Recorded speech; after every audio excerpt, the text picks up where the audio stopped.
Hi guys, it's Amanda. I hope you all are doing well. I'm just popping in the beginning of this video to let you guys know about my new podcast titled Creative and Caffeinated. It's a podcast all about mental health and creativity and inspiration and motivation. I'm really excited about this podcast. It's been really fun writing the first couple of episodes, and I think these are topics that a lot of you guys are going to be interested in. You can listen to this podcast wherever you get your podcasts, whether that's Apple Podcasts, Spotify, Pocketcast, wherever. All of them will be linked down below. But I also decided to upload the first 3 episodes on YouTube, which is this video. So just like, if you keep watching this video, you will listen to the first 3 episodes. I would love your feedback, and if you guys have any suggestions or ideas for future podcast ideas, please leave them in the comments down below, because I am going to be home for the next several days, so I'll have lots of time to brainstorm and write up new podcasts. So I hope you guys enjoyed the first 3 episodes. I love all of the support and feedback I've received thus far. You guys are so amazing, and I love you, and I hope you all are staying well and enjoy listening to Creative and Caffeinated. Greetings, and welcome to the first Creative and Caffeinated podcast. This podcast is all about creating inspiration and inspiring creatives. I'm Amanda Elise, and I'm a full-time therapist with art as a side hustle. In this podcast, I'm going to bring mental health topics into the creative space to discuss challenges that we all go through as creatives and how to strive for balance between work and life in the digital age. Today's topic is going to be my own creative journey, my personal story. And I thought, since this is my first podcast, it's only fitting to sort of tell my story of how I got here. So like many of you fellow creatives listening, I've actually been drawing since I could hold a pencil. I grew up in Santa Fe, New Mexico, and I was the only child of my biological parents. And like many children, I was naturally drawn towards coloring and drawing, and my creativity was fostered from a young age because my dad was also an artist. He actually started his own graphic design company just 2 months after I was born. I grew up going to his office as a kid and playing around on the very ancient versions of Photoshop and writing my own stories and illustrating them. My dad is only one example of a creative family member I have in my life. My aunt is also a famous painter, and when I was 7 years old, she mentored me and my cousins to be in an event called the Youth Spanish Market, which is a local festival that happens every summer in downtown Santa Fe. She taught us to paint using traditional watercolor pigments, as well as how to cut and gesso our own wood. So from the time I was 7 years old until I was 17, I would spend every summer creating and selling my watercolor illustrations with my cousins at this local event. I was the weird kid that would sit and draw in class. I was always a really shy and quiet kid, so my teachers never really bothered me for drawing in class. As long as my grades stayed up, they let me be. I discovered DeviantArt when I was in middle school, and if you don't know, DeviantArt was this very early social media page for artists where it was just a community of all sorts of different types of creatives, photographers, illustrators from a wide variety of backgrounds and ages who all posted art on this site. And a friend of mine really encouraged me to post a fan art drawing that I did on a lined piece of paper of a character from the anime Death Note. And I took her advice, and shortly after that, I was posting 3 times a day on DeviantArt. For the first time, I was exposed to an online community of artists who liked the same things I did. At the age of 14, I started seeing an art therapist who encouraged my creativity and actually helped me put on my own one-woman art show at the age of 15. While she encouraged me to pursue my creative passions, she unknowingly influenced me to become a therapist myself. Throughout my adolescence, art served as my sole form of creative expression.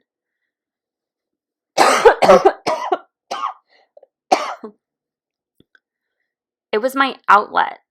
I took AP art classes and I had my heart set on going to art school. However, at the end of high school, I began to doubt whether or not art school was actually the right fit for me.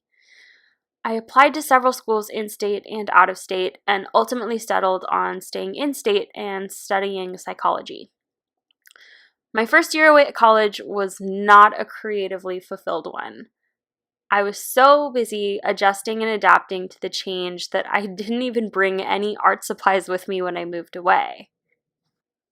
During this time, I had been distant from DeviantArt and out of touch with my creative side. Slowly but surely, I started doodling in my notebooks again and eventually started messing around with digital art on my iPad. By this time, I'd made it to my sophomore year of college, and my love for art had been fully revitalized with this brand new vigor. This was around the time I started posting on Instagram, This was around the time that I started posting my art on Instagram, which prior to that, it had solely been a personal account. I created the hashtag ArtsyFartsyFriday and began sharing my sketches with friends and family on a weekly basis. I also got back into DeviantArt and really tried to push to create a community on there where I would share and support other artists' work as well. During my junior year of college, I moved out of the dorms and into an apartment with a few of my friends off campus. An artist I had been admiring on DeviantArt suggested a few art YouTubers for me to watch. I had really been into YouTube, but I had been completely unaware of the art community on there. After discovering Bailey J and Lemia Crescent, I was sold instantly and wanted to start my own channel. My first video came out around 2015, and it was actually a video talking all about my story on DeviantArt and how I got started over there. Shortly after that, I was posting weekly videos every Friday as an extension of my Artsy Fartsy Friday tag. It didn't take long for YouTube to grab my full attention. I started my channel at a time where the community was still small and it felt like everyone knew each other. It was easy to make friends and build genuine connections with others in the space. My channel grew slowly and consistently over a few years. In 2016, I graduated with my bachelor's and moved into my own apartment for a few months, where I got to really step up my video quality and film regularly without worrying if I was bothering my roommates. I also participated in my first comic convention. It was a small local convention that I did completely by myself, and I was immediately hooked. So I signed up for another one a few months later. In 2017, I moved in with my boyfriend of 4.5 years. In 2017, after finishing my second comic convention, I moved in with my boyfriend after 4.5 years of being long distant. I started applying for graduate schools and therapy programs, and I was still keeping up with YouTube, posting about 3 videos a week at this point. I also launched my store Envy Shop and started my Patreon. By this point, I knew I wanted to be serious about YouTube and making my art more of a business.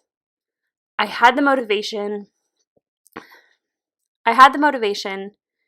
and the time, but I lacked the skills, which is a topic for a future podcast. By the summer of 2017, I'd gotten accepted into my master's program, and my boyfriend and I had made the big move out to San Diego, where we live now. I started school later that fall and quickly realized that my social media trajectory was not sustainable. I was a full-time student, and I had a lot less time to make and post content online.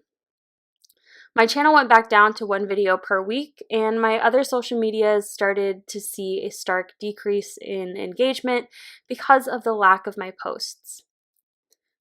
The pressure to be successful kicked in because I wanted some extra income while in school, but the quality of the content just wasn't there.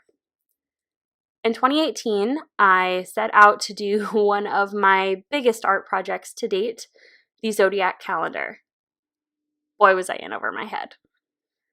12 illustrations, each on 11 by 14 paper, involving 2+ characters with full color and full backgrounds.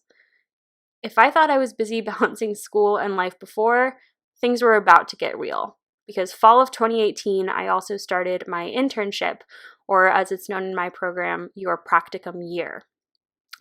Basically, it's where I practice therapy 20 to 30 hours a week as a pre-licensed therapist for 1 year in the community.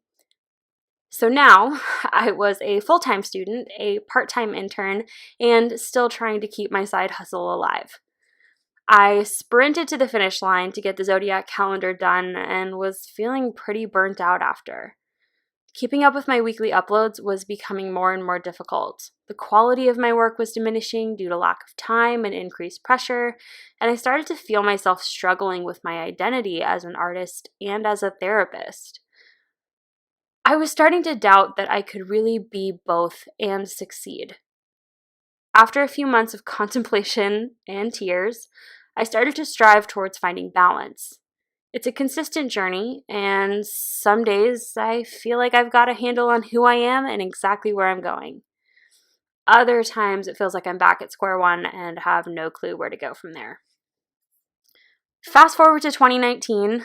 Honestly, so much of 2019 feels like a blur because the first part of the year was pretty tough for me personally. I was struggling to keep up with the hours at my internship. I was doing volunteer work. I was having to go home after losing my grandma to a long battle of illness. And shortly after that, I graduated from my master's program and wrapped up my internship. Before I knew it, I was starting my next big project, the Celestial book, a 31-page graphic novel that I wrote and illustrated in about a month and a half. All the while, I was applying and interviewing for full-time jobs as a therapist.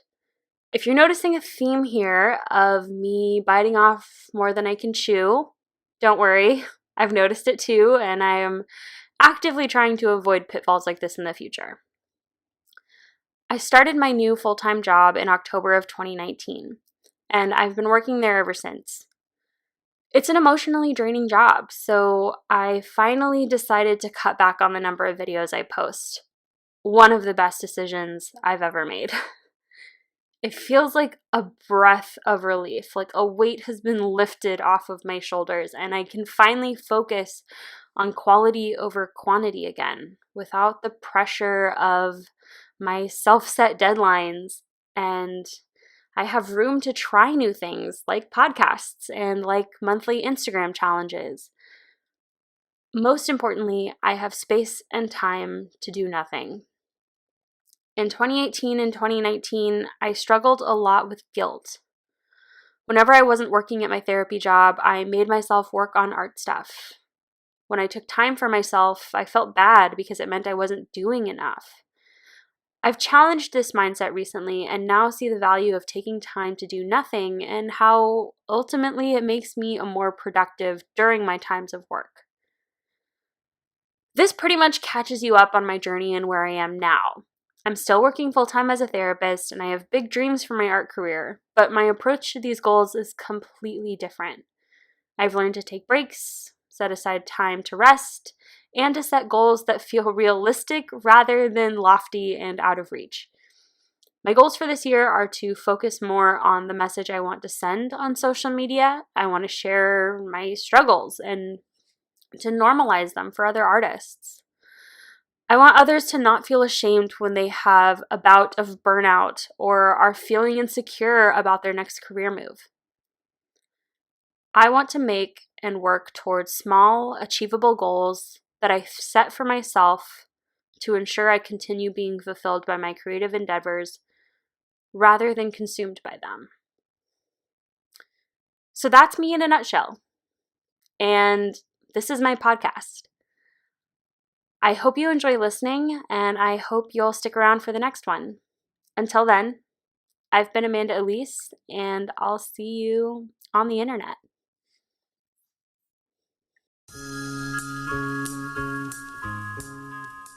Greetings. Welcome back to Creative and Caffeinated, the podcast dedicated to creating inspiration and inspiring creatives.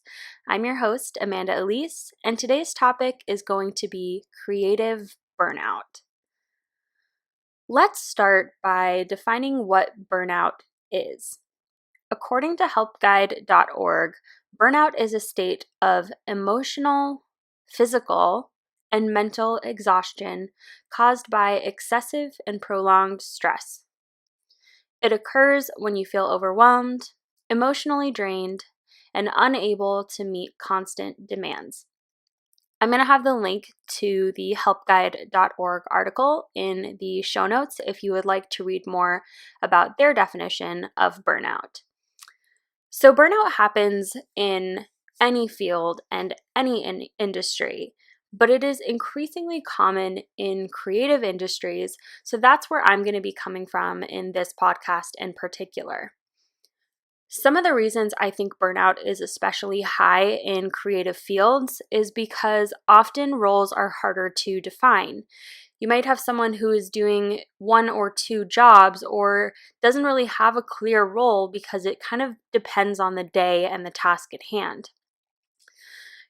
There also might be burnout because of the fluctuating demand for jobs, requiring certain creatives to have multiple jobs throughout the year in order to sustain themselves. Another big reason that I think we can all resonate with is the large lack of validity and recognition in society when it comes to creative jobs. I think we've all kind of heard the horror stories of family members telling artists, okay, when are you going to get a real job? That sort of invalidation can increase burnout because we already don't feel valid and recognized in our roles. And then when our roles get tough, we don't really feel like we have the right to complain. But I want to get one thing straight. Some degree of burnout is okay.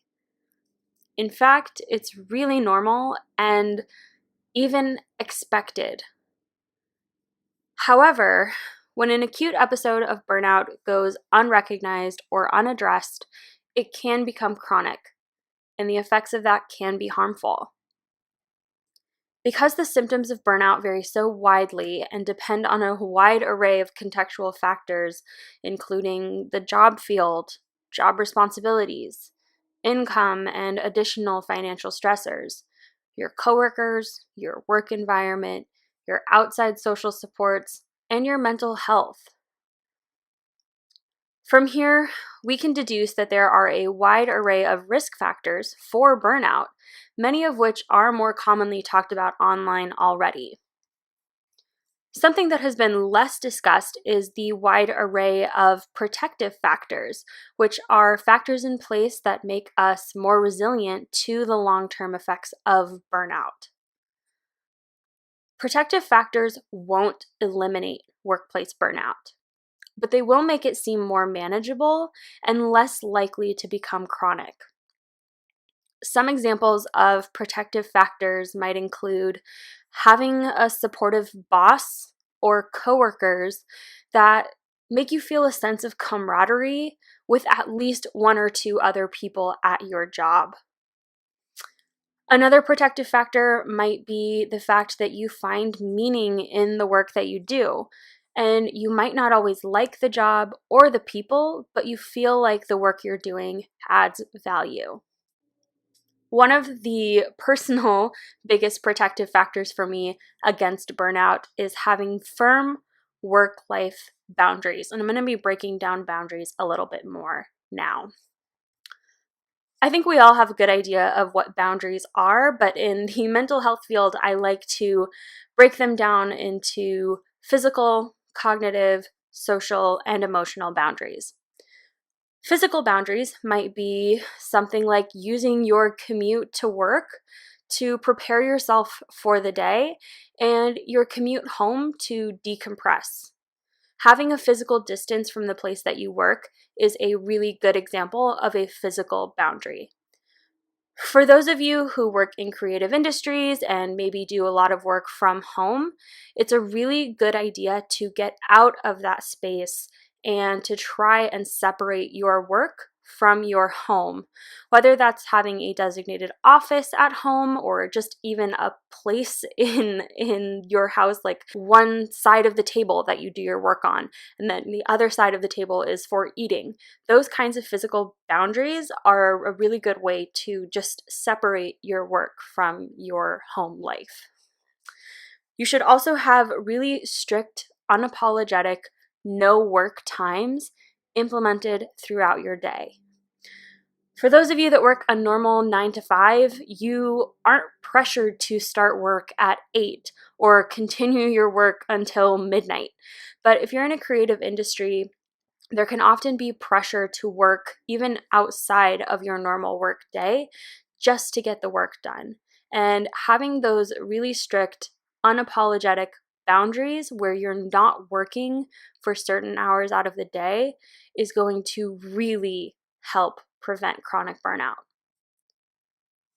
Moving on to cognitive boundaries. An example of this is just limiting the time that you are talking about work outside of work. This is a really big one for me, especially when I was going through my internship as part of my grad program. I found myself commiserating with my classmates and fellow interns almost constantly.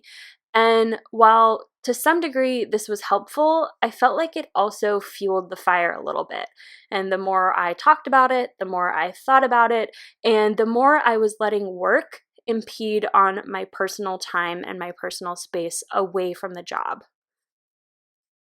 It's about learning to prioritize what needs to be done today versus what feels like it needs to be done today.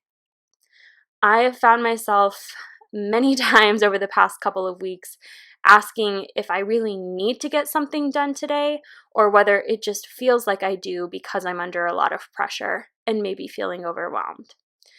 Being able to distinguish what the worst case scenario is if I don't get something done today has been the biggest help, and it just kind of puts things in perspective again and helps me find a little bit of clarity. So that's an example of a cognitive boundary. Moving on to social boundaries. My example for this is it's a good idea to have friends and hobbies outside of the work that you do. Not that there shouldn't be crossover in your life in certain times. If you have friends at work, that's a wonderful protective factor. But having friends outside of work gives you kind of a breath of fresh air, and it gives you a chance to just completely separate yourself from work once in a while. And especially for those of us in creative fields, I see this a lot where you also have creative hobbies. I'm also guilty of this. And having hobbies that don't overlap with your work is a really good way to set that firm boundary so you don't end up working during your leisure time. The last type of boundary that I will talk about is the emotional boundary. My example for this is just having self-compassion and a self-care routine in place for those bad days. If you are experiencing an acute episode of burnout, it's okay, but you have to know when to push through and when enough is enough and you need to take a break. This also kind of ties back to the cognitive boundaries thing, where I talked about learning to prioritize what needs to be done today versus what feels like it needs to be done today. Ask yourself, what are the consequences if I don't take a break? Will I feel better? Will I feel more stressed? Will my burnout continue? Knowing yourself and knowing your limits is going to be key to preventing chronic burnout. And if you don't have any of these protective factors in your life right now, you are not doomed. Remember, everyone feels burnout once in a while. But if you're starting to feel like your burnout is crossing over from acute to chronic, it may be time to consider a new approach. Ask yourself, will my feelings about my job change once this project, task, or week is over? If not, perhaps it's time to make some changes. Evaluate your current job. Is there a different way you can be doing your current job? Is there something else you need to make your job better, like a longer deadline, more staff, outsourcing certain tasks? As long as your answer isn't more hours in a day, then consider making realistic changes to your current position. Next, can you adopt a new or different role within your company to make your employment more sustainable? This might involve talking to your higher-ups about your feelings of burnout and exploring solutions at a higher level. Maybe it's not sustainable for you to stay in your current role at that company, but shifting and transitioning into a new role might revitalize you a little bit and feel like it's a fresh start. On the topic of having a fresh start, maybe the reason for your burnout has less to do with the job and more to do with the environment. If this is the case, perhaps it's time to start looking elsewhere. It's easier to find a job when you have a job, and never feel guilty for leaving a workplace that feels toxic or is encouraging unhealthy work habits. I know this is especially pertinent to creative industries where the expectations can often be way too high for somebody who's trying to live a healthy lifestyle. The work hours are outrageous and the stress level is just too high for somebody to work in long term. Lastly, you could do a complete 180. We live in a time where it's never too late to reinvent yourself. Maybe you need a break from the industry you're in and you want to try your hand at something new. Taking on a new kind of challenge has a unique way of resetting your brain. Similar to the fresh start concept that we talked about, being able to start out in a new job might challenge your brain in new ways that feel fun and exciting and fuel your creativity even more. Some other questions that I think it's really important to ask yourself if you think you might be experiencing chronic burnout is to ask yourself whether the problem is your work or is something bigger. This is a tough one because it really does require some deep self-reflection. Have you experienced a significant life event recently, like grief, birth, divorce, breakup, a health scare? You might be feeling really burnt out at your job, but the cause might have very little to do with the job at all. For those of us who suffer from anxiety and depression and other mental illness, decline in work satisfaction is all too common. In fact, it's a hallmark symptom of anxiety and depression. This may be a sign that you should seek professional help to address your burnout so that it doesn't continue to impair your ability to work and enjoy the work that you do. To conclude, preventing burnout isn't about some magical cure or waving a wand to get rid of your pesky boss. The truth is, we can't prevent burnout.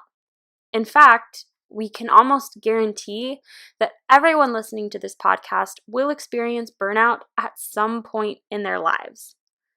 Preventing it just isn't realistic.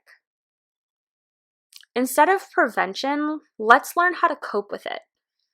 Let's learn how to manage and overcome burnout so that it doesn't impede on our lives. If you liked this podcast, please take some time to rate it and follow me for more mental health and creativity inspired podcasts, where I talk about the impact of mental health on the creative field. As always, I've been Amanda Elise, and I'll see you on the internet.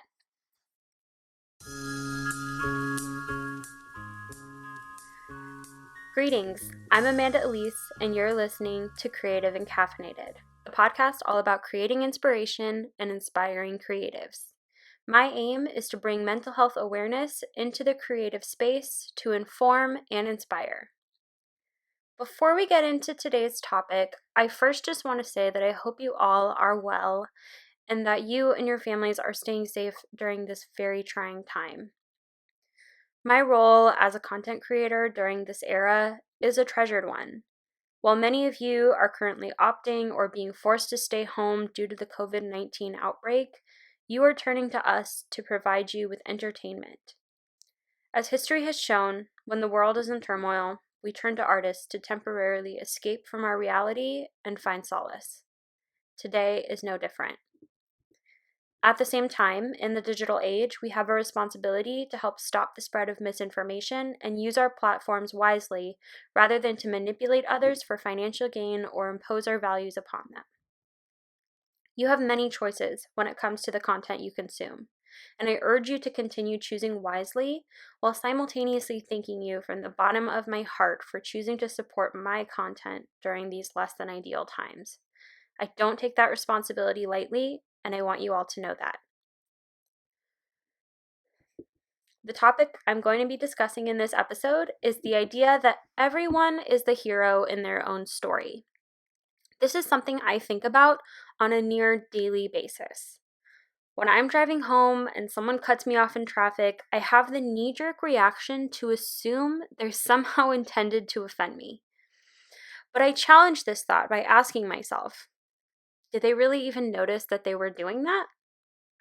Certainly it had an impact on me, but perhaps it had an impact on me, but perhaps there were more pressing things on their mind than who the stranger was in the car behind them. This viewpoint became even more solidified when I became a therapist, and I needed to learn how to express empathy for all of my clients, even in times where we held opposing views or values. The idea that everyone is the hero in their own story is not an excuse for someone's behavior. Rather, it opens up the space for two people to discuss their opposing viewpoints. When you view someone as you view yourself, rather than assuming someone's just being an asshole for the sake of being an asshole, the potential for real conversation becomes possible. As people, we all act in an attempt to align our actions with our beliefs and our values, which are shaped by multiple factors and is probably the topic for a future podcast. The inspiration for this podcast was actually inspired by a different podcast that I listened to recently. If you haven't checked out NPR's Hidden Brain, I highly recommend the episode titled Passion Isn't Everything as a great start out. The inspiration for this podcast was actually inspired by a different podcast I listened to recently. If you haven't checked out NPR's Hidden Brain, I highly recommend the episode titled Passion Isn't Everything as a great one to start out on. It expands on this topic as it relates to the political realm and will be linked in the show notes for your convenience. The main takeaway from that episode is this idea that can be generalized beyond politics and into our daily lives, especially how we interact with others in the digital age. It's this us versus them mentality, which is an intrinsic quality in us as humans. We have evolved to view people who are different than us as outsiders, and therefore potentially dangerous or harmful in some way. Again, I want to reiterate, this is not an excuse for cruel behavior such as discrimination and xenophobia, but simply a way of understanding those who have opposing views to make it easier for us to talk about those differences without letting our emotions run the gamut. To use a more playful example, I also want to shout out one of my favorite YouTube channels right now, Jel's Marble Runs, who I am going to link in the show notes, and consider it a very strong suggestion for your mental health to go watch some of these videos. It's a channel dedicated to recreating sport events with marbles. I was going to use a traditional sports metaphor for this example, but to be completely honest, I don't care about traditional sports. I do, however, care very much about marble sports. When my boyfriend and I started watching marble races last summer during the Olympic events, yes, there's such a thing as Marble Olympics, the first thing that we did was choose teams. I chose Team Mellow Yellow, and he chose the Green Ducks. Harmless, right? We thought so too. That is, until we were one event in screaming at the TV for our marbles to, quote unquote, run faster to beat each other's teams. In a matter of minutes, with no real-world consequences, my boyfriend and I had found ourselves in a very typical us versus them dilemma. It's that quick. And this is coming from someone who doesn't consider herself to be particularly patriotic, has never cared about sports teams, or even wore her school colors as a show of pride. I do not care about this stuff, and yet it still happens to me.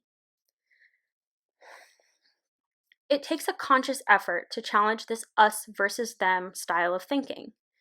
I had to take a step back and look at things from a different perspective. The reality was, it didn't matter if Mellow Yellow beat the Green Ducks. What matters is that my boyfriend and I were united in something we both enjoyed. What connected us was the shared positive experience of watching some guy set up intricate racetracks in his garage so that he could race marbles. And that both of our teams beat the O-Rangers. To reach this point, we both must accept one truth. We both wanted our own team to win. We each saw within ourselves the opportunity to be the champion, the hero within our own stories. I want you to think about the last time that you did something for no other reason aside from intentionally hurting someone else. Take a moment to really think about it. If you can't think of something, there's probably a pretty good reason for it, at least from your perspective. I don't know of many people who wake up every day trying to be the bad guy, and yet we all inevitably become the bad guy in other people's stories. And what's worse, we're often unaware of it. That last part is perhaps the most important. Like I said in my earlier example, the car who cuts me off in traffic while I was driving isn't aware that they just became the bad guy in my story, because they weren't aware of my story at all. They unknowingly became the antagonist, creating an obstacle between me, the protagonist, and my goal or destination. But what if we flip the example? Perhaps I was driving under the speed limit or failed to move out of the passing lane of traffic. Perhaps, maybe even I became the antagonist in their story, preventing the other driver from reaching their destination in a timely manner. To say that all of us intend to do good things all the time would be an overstatement and is just not true. But to automatically assume that someone has bad intentions is also an overstatement and may not always be true. The truth is, we can't know if someone's intent is good or bad.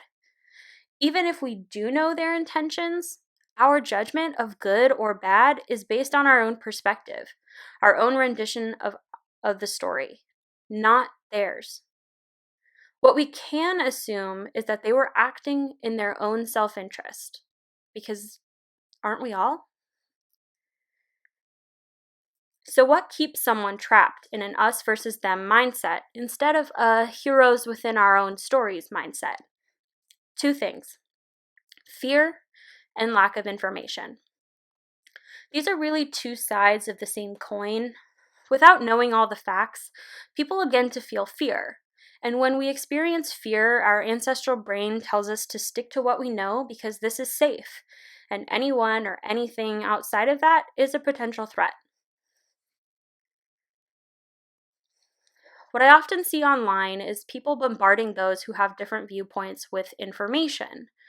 But this is only half the battle. When someone is scared, their ability to take in new information is limited. So we have to start with fear first. How do we do this? One word: validation. We may not be able to convince someone to see things from our perspective, but we can acknowledge that someone's intent may not have been to cause us harm or create a negative impact. In doing so, we decrease the need to become defensive. When defenses are down, fear is quelled, and new information is more likely to be absorbed. I'm going to state again, this is a perspective to explain behavior, not justify it. The emotions someone is feeling are always going to be valid. That doesn't mean that their actions are justified. How we feel can seem out of our control. But what we do in response to that feeling is in our control and therefore is our responsibility. The next time you find yourself in a situation with someone with whom you share opposing values or beliefs, I want you to remember this. They are the hero in their story, just as I am the hero in mine. Pause and think about what they might be feeling. Pause again. Consider how this makes you feel in return. Ask yourself what you think their intentions are before proceeding. If you are able to engage in a conversation with this person, attempt to validate what you think they might be feeling and allow them to correct you if you are in fact mistaken. Respectfully inform them of how their actions impacted you. This is not a time to blame and initiate defenses. You may or may not get an apology. Don't assume that they're ready to understand your side of things. They may not be willing or able to receive information that doesn't align with their own views. Ask permission, and if denied, you can choose whether to leave that conversation open for the future. You may be thinking to yourself, wait, that's no fair. Now they'll never know why they're wrong and I'm right. And to that I say, not so fast. While it's true that you may not get everyone to be willing to listen to your side of things, your odds are greater when you are willing to respect someone's right to hold their own values, even when they are different from yours, and even when they can be hurtful to you in some way. Yes, your values may be rooted in fact and logic, but they are never going to be open to hearing that perspective if they're too scared and defensive to talk to you. When we villainize people in our daily lives, the world becomes a scarier place than it already is. The truth of the matter is, most people want to do good and believe that they are doing good, at least by their own standards. Challenge yourself to keep this in mind. Challenge yourself to keep this in the back of your mind during your daily interactions and observe the changes that follow. If you've ever had a conversation with someone who had opposing views, I want to hear about those experiences. I'm in the process of creating social media accounts for this podcast, but until that happens, please feel free to DM me on Twitter at If you've ever had a conversation with someone who had opposing views to your own, I want to hear about those experiences. I'm in the process of creating social media accounts for this podcast, but until that happens, please feel free to DM me on Twitter at sillypancake or Instagram at amanda.elise.art. You can also email me at amandaeliseart@gmail.com, and all of this information will be in the show notes down below. If you share your story, your response just might be featured on a future podcast. I want to thank you again for taking the time out of your day to listen to this podcast. I've been Amanda Elise, wishing you all wellness and Wi-Fi during these trying times. Take care, and I will see you on the internet.